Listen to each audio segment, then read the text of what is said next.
Hello everyone, welcome to RVG YouTube channel. In this video, we will learn about liquidation of companies. Liquidation of companies is one unit or it is a module or a chapter, and it is there in accounting courses. Okay.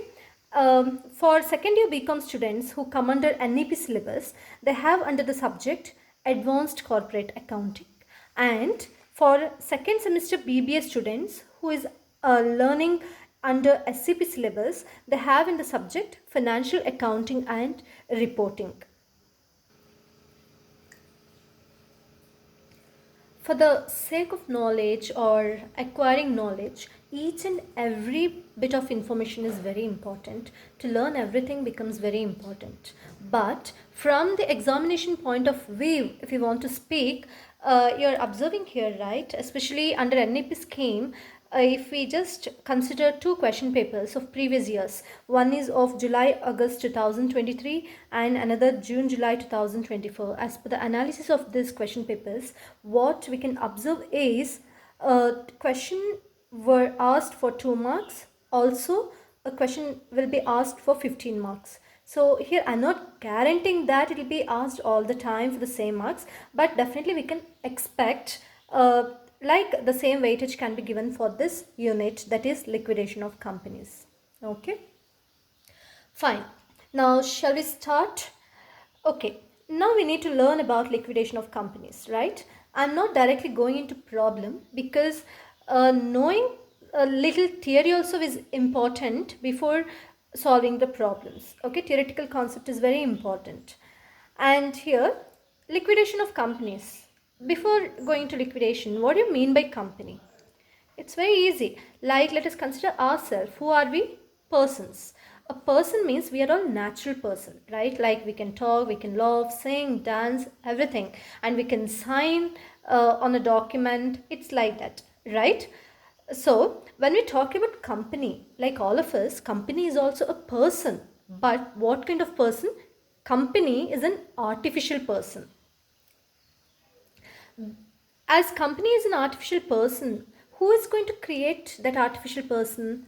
Law. Okay, there are certain rules and regulations, the procedures to be followed in order to create a company.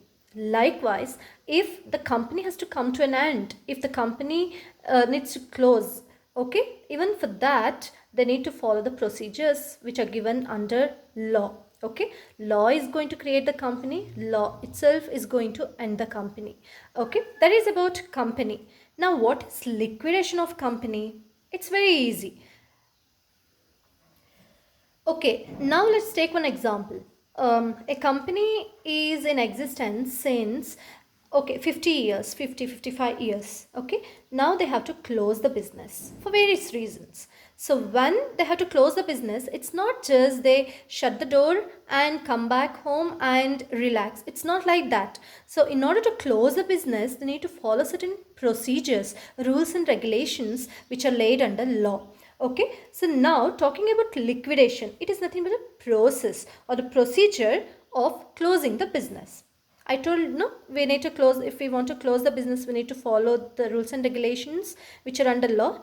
Here, liquidation means it is a process of closing the business. Very easy, right? Here also I have written the procedure by which the company comes to an end. So liquidation is just one, like it's a step in order to close the business. Okay, sometimes closing the business, we also call it as winding up of business.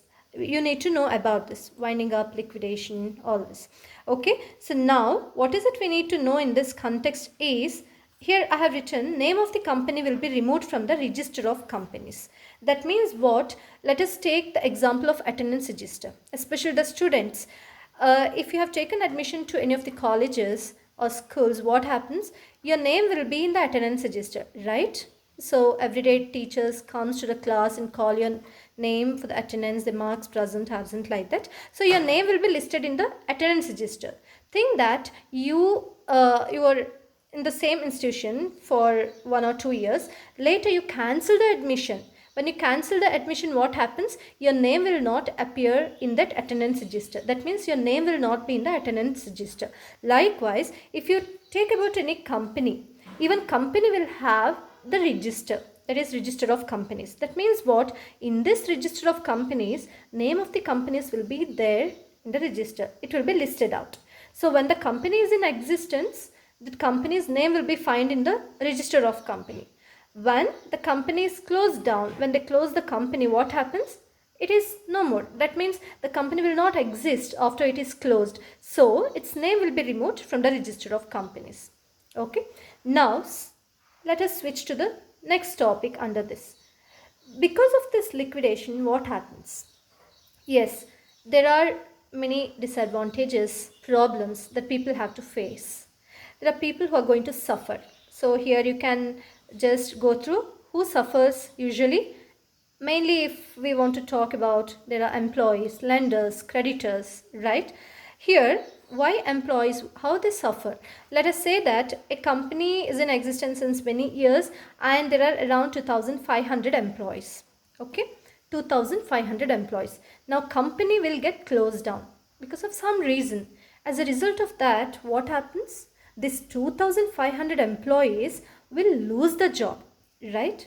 Losing the job on one hand, but now there are more commitments for most of the people. They'll be having different commitment, like for example, they need to, what is that, everyday routine, they need to spend money, right? For it may be the provisional items or for paying the rent or for the transportation, for the school fees and many more. There'll be a lot of commitment, or even paying what is it, interest towards loan, all that.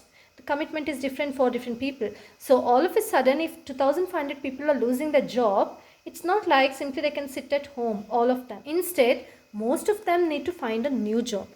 And it's not that easy, right? They will get the job, but immediately will it happen? No, right? So during that time, employees will suffer a lot. That is one. Next is lenders. Lenders means, like, let us say the example of bank. Let us say they have lent around 25 lakhs to company called XYZ, and company is in complete loss. Therefore, it need to shut down. Now, company do not have enough money to repay the bank, right? Repay the loan towards bank, that is 25 lakh rupee. In that, let us say still 15 lakh rupees remaining to be repaid. But this company do not have enough money, XYZ company. So what happens here? The bank or the lenders, they face problem in recovering their money. Okay. Next is creditors. Creditors are also the people who give goods on credit, raw materials on credit. Because in business, even credit transaction happens, right? In order to encourage more customers to buy their raw materials or products. Think that some person, Y, had given us the raw material worth rupees, okay, let us say 5 lakh rupee. Okay, still how much we have to pay to that person? Y, 5 lakh rupee. But now the company is getting closed down, do not have enough money to pay that person, so that person will be under loss, as person Y cannot recover the whole thing. Okay, so like this, there are many other people who suffer. Mainly I have just listed out this: employees, lenders, creditors. Next we will look into the modes of winding up or modes of liquidation. Talking about modes of winding up or liquidation, here you are seeing, right, there are two ways to wind up or liquidate. One is voluntary winding up, the second one is compulsory winding up. There are difference between these two. Firstly, let us look into voluntary winding up.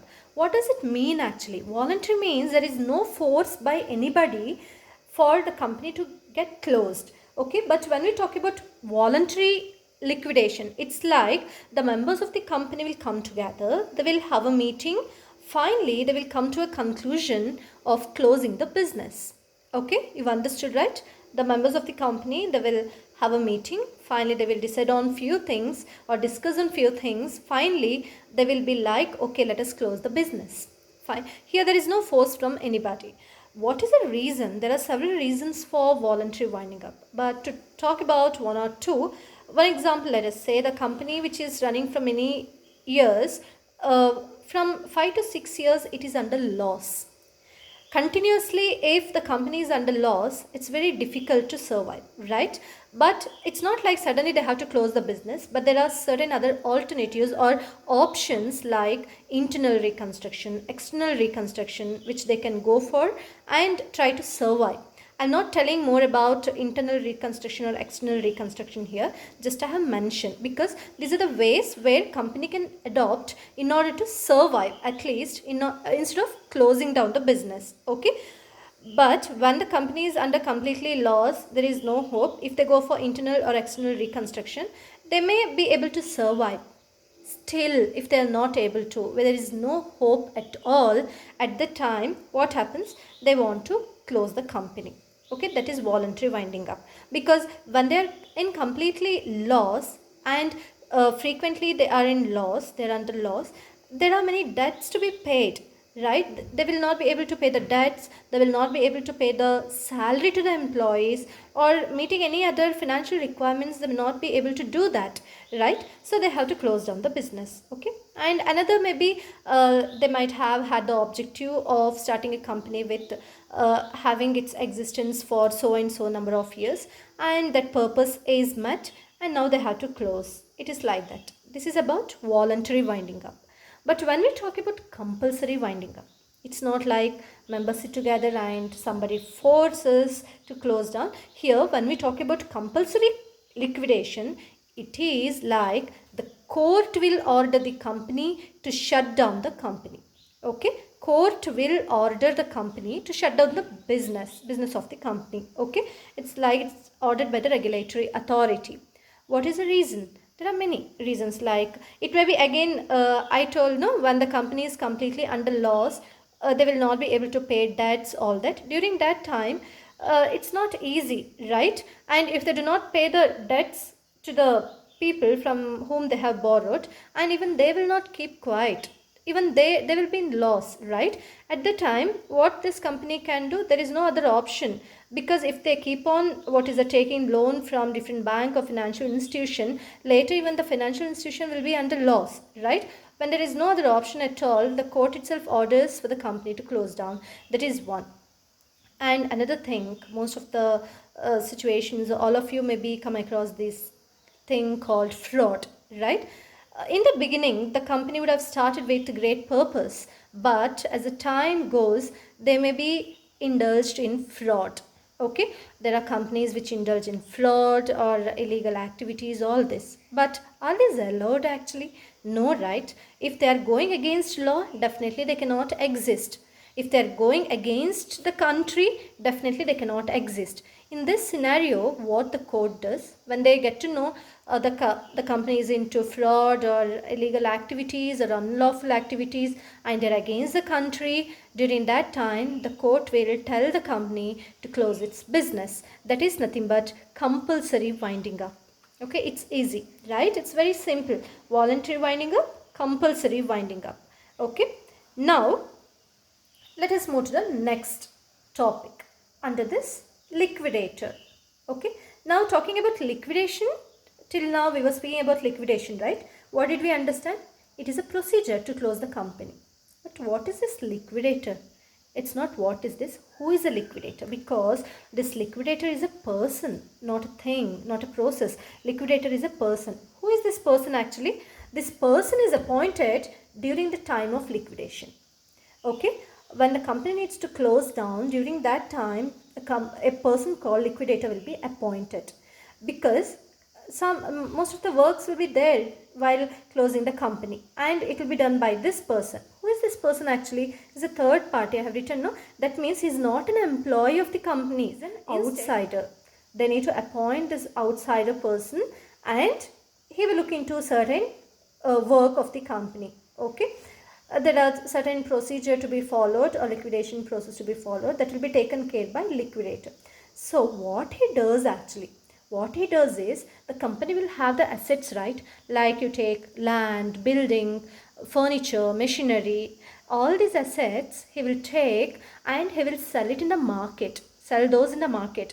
Selling those assets in the market, what happens? In return, he gets money, right? Let us say he got around 10 lakh rupee. What does it do with 10 lakh rupee? Does he keep? No, not at all. Using the 10 lakh rupee, he has to pay the liability. Pay the liability. Liability means what? It may be like towards debenture holders or towards creditors, has to pay the amount, right? And preference shareholders, finally, if there is anything remaining to the equity shareholders, it's like that. So what does liquidator does? He will take the assets from the company, sell that in the market, and using the money that he get out of selling, he pays the liabilities of the company. That is his duty. Okay. Now, being an outsider, this liquidator may not have the complete 100% idea about this company.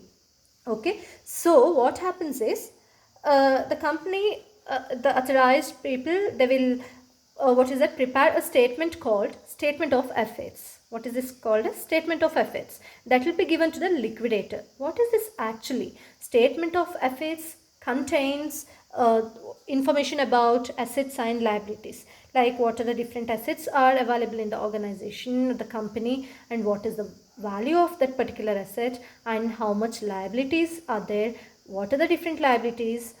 All this information will be served through statement of assets to the liquidator. Now, what liquidator does? He will look into this statement of assets. He will try to understand, analyze. Finally, what he does, I told you, no, he will just look into the number of assets or type of assets available in the company that he will take and sell in the market, and using the money he will pay the liabilities. Okay, so here we need to prepare something called liquidator statement of account. What is this liquidator statement of account? I said liquidator needs to sell the asset, right? And using that money pay the liabilities. So related to that, all the information put in this statement. Okay, so this statement, liquidator statement of accounts, in that statement we can see what are the different assets sold in the market, for how much it is sold in the market, and using that what are the liabilities being paid, how much amount is paid towards different liability. Okay, all this information we can obtain from liquidator statement of account. Okay, understood? So with respect to liquidator, this is prepared, liquidator statement of account, right? So this particular statement, it's very important and it's very easy also. Actually, we will be solving problems based on this. Understood? I'm repeating. We will be solving the problems on liquidator statement of accounts. It's very easy, very simple. Only thing is you need to understand and learn. Okay. This is about today's video. So what did we learn? Today we learned about liquidation of companies, just a meaning about what company is, and we have also learned about what is liquidation and modes of winding up or liquidation, and we have learned about liquidator, right? And what statement we will be preparing under this unit. All this into this video we have learned in this video. In the next video, we'll be looking into the format of liquidator statement of accounts. Okay. Till then, don't forget to subscribe and please like. And you have any queries or doubt, please put a comment. Till then, okay, you just glance all this and be prepared. Until then, bye-bye.